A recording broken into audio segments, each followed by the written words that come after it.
I look rough today, but I don't care. I just woke up and I wanna make a video.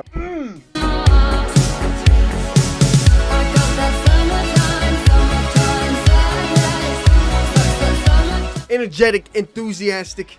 I'm ready to go. Welcome back, ladies and gentlemen, to the YouTube channel. It's your host, the smoothest fingers in the gaming industry, your host, ZAZ, bringing you another Halo video today.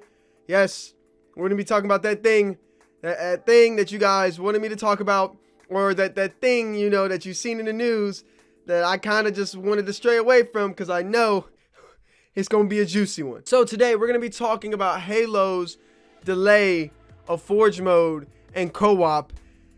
What the... This one's a nuke. This one's a nuke in the community, man. This is an absolute nuke in the community, especially for people like me. Now, if you guys didn't know, I've never played a Halo campaign. What? What the f? Yes, I know. We're going to be doing that on the channel in the coming weeks. Trust me. As soon as we get a release date, we're playing the campaign. Step 5, I'm not playing that. It's not happening. Don't ask. But even though I haven't played Halo's campaign or any of them, I have played all the multiplayers except for 5. So I have some credibility when I talk about Halo, and yes, I put over 300 hours into Halo 3, and I've been playing a lot of Halo MCC lately. I think I'm at about 70-80 hours recently. I've been playing a lot of MCC, so I'm catching up. I'm getting back on board, and I'm understanding the Halo lore. I've been watching a lot of Red versus Blue lately. Damn, it just never gets old, does it? So you get to like season 16, and then it's like, yo, where did this go? So today we're gonna talk about the deal with Microsoft right now and 343 Industries. We're gonna talk about what I think about it, and then we're gonna go over some objective view posts on Reddit.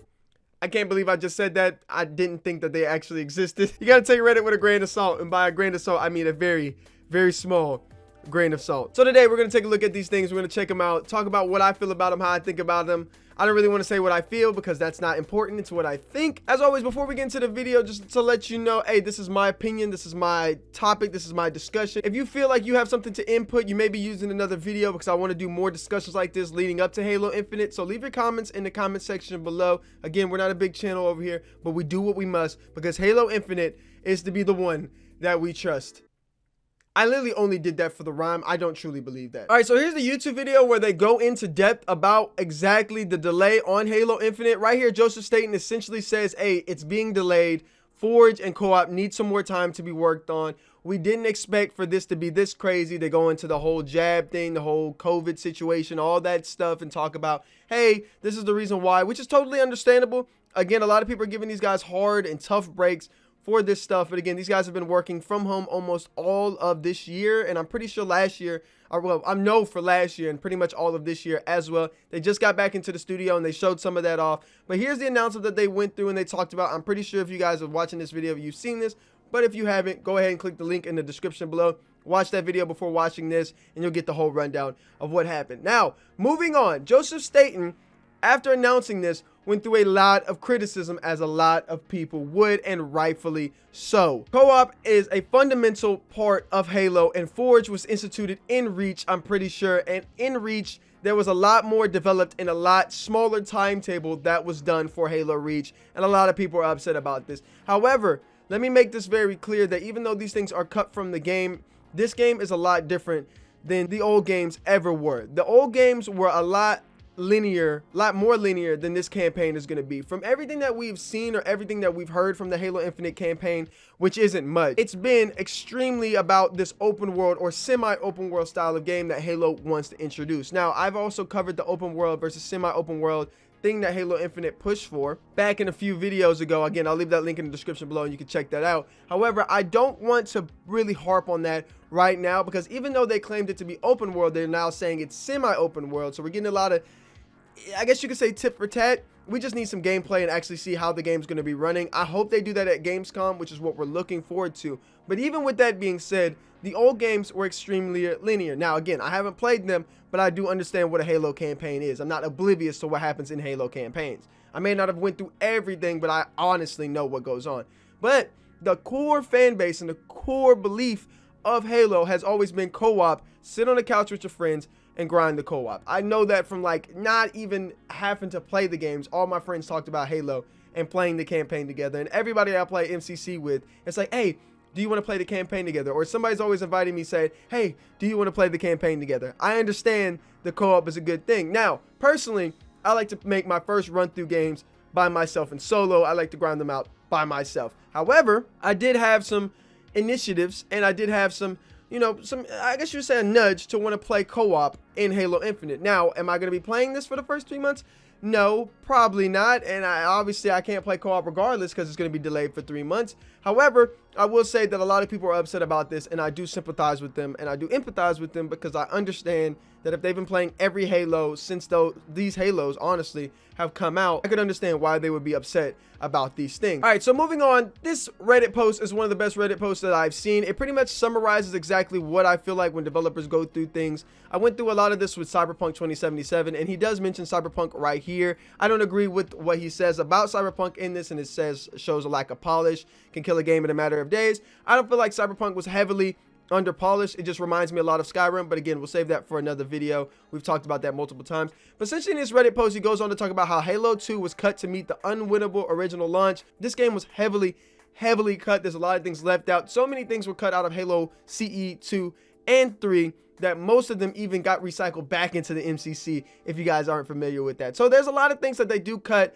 and they do mess up with, and they have a lot of issues with. Now, there's also another aspect to this that I'm talking about, right? So I'm trying to be a little bit positive about the co-op and the Forge delay, even though I do think that it's almost inexcusable for them to launch with it. And this is where I'm going to get to it, where people are almost on the subreddits of not just Reddit, but also on Twitter, pretty much giving 343 a pass for this. Now, this would be a little bit different if 343 didn't have the track record that they already had with Halo. Now, again, I wasn't there for Halo 4 and Halo 5's release, and I don't remember every single detail of them, but a lot of people that I know and a lot of people that I see on Reddit were there for them, and they're highly disappointed, not just because it's being delayed and co-op and Forge are pretty much being seasonal content, but the issue with it is that when they criticize 343, and they have been criticizing 343, people pretty much brush them under the rug. And I have the same issue when it comes to Call of Duty. When it comes to Call of Duty, over the years, I've been extremely critical of everything that they've been putting in Call of Duty, not because Call of Duty deserves a lot of the criticism, which it does.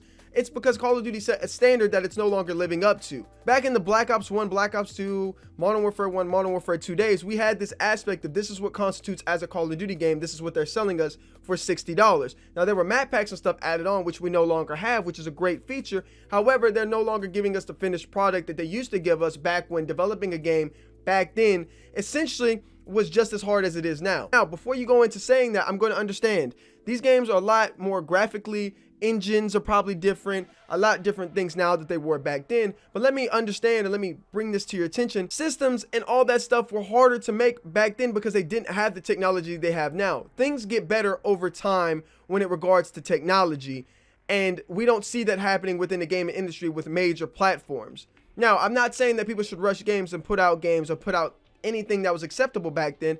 I'm not saying that. I'm just saying as technology increases and we get more things like GeForce now, Stadia, and all things considered, the technology and the array of technology that we have now, things should be getting relatively not easier, but smoother to make. Now, again, it depends on which Call of Duty and which Halo you're talking about, but in this instance, I do understand both sides of the logic here. While Halo Infinite is getting a new engine with slip space and most of the stuff of that nature, and the campaign is open world, the multiplayer is supposed to be as content filled, big as possible, and bigger than ever, I do understand that these things should be staples at the launch. Co-op and Forge should have been in there and should have been worked from day one, and it goes to show you what was the state that the game was in last year, and that's essentially what this Reddit post goes on to say. And he talks about how co-op couch or couch co-op was Halo CE's foundation, and he's just basically saying that what gaming right now is just worse than it was back then. We're getting less of a game back then than we're getting now, and I can understand his concern and I can understand his complaint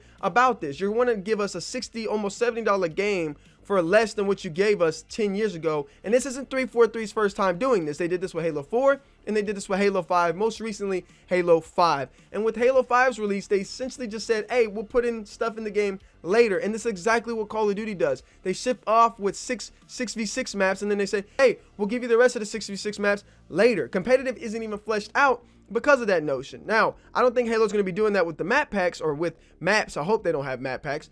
They're not going to be doing that with maps. However, I am very concerned that co-op and Forge are being pushed off indefinitely, or not really indefinitely. They have a timetable because they cannot meet the demand that is. Now, I'm not here to push this on all of the devs. I don't think all the devs are to be blamed here, and I think we need to give them a little bit of consideration when it comes to the COVID situation. We all know at this moment in time that COVID has hindered a lot of what goes on in the world. I don't have to break that down for you. However, I will say one thing, and that is one thing only. Where the hell was the state of this game last year? The state of this game last year had to be an absolute shambles. They don't even have Forge or co-op done. What have they been working on for almost a year since they delayed the game? It begs to be talked about, and it begs to be discussed. And I want to leave this conversation as more room in the comment section for you guys to give me feedback. So I don't know. I have no clue. There's not been tons of leaks of Halo Infinite up until recently, and they've really kept their mouths hush hush about the whole topic. So I'm a little wary about this, and this is what the community is going through, is that now we are now at a divide